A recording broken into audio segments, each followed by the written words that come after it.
सांवली सुरतिया मैया के मोहनी मूरतिया है दुख हरनी मैया ना, है दुख हरनी मैया ना। तोहरा डोलवा कहाँ उतारी है दुख हरनी मैया ना, तोहरा डोलवा कहाँ उतारी है कष्ट हरनी मैया ना। डोलवा उतारो ही मलिया के दुअरवा है सबेरवा होतना, है सबेरवा होतना। गजला साजी के लिया वही है सबेरवा होतना, गजला साजी के लिया वही है सबेरवा होतना। डोलवा उतारो ही अहिरा के दुअरवा है सबेरवा होतना, है सबेरवा होतना।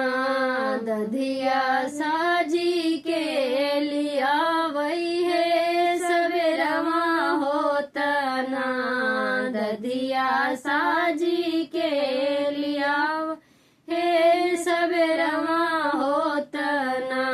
सांवली सुरतिया मैया के मोहनी मूरतिया है दुख हरनी मैया ना, है कष्ट हरनी मैया ना।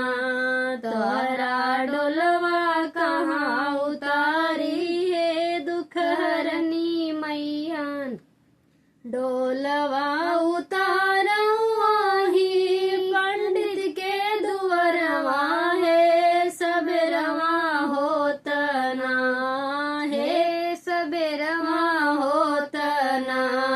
पोथिया बाची के सुनावई है सबेरवा होतना, पोथिया बाची के सुनावई है सबेरवा होतना।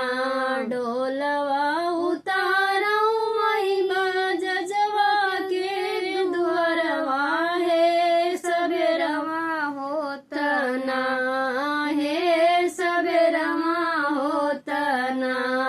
चुनरी साजी के लिया वही है सबेरवा होतना।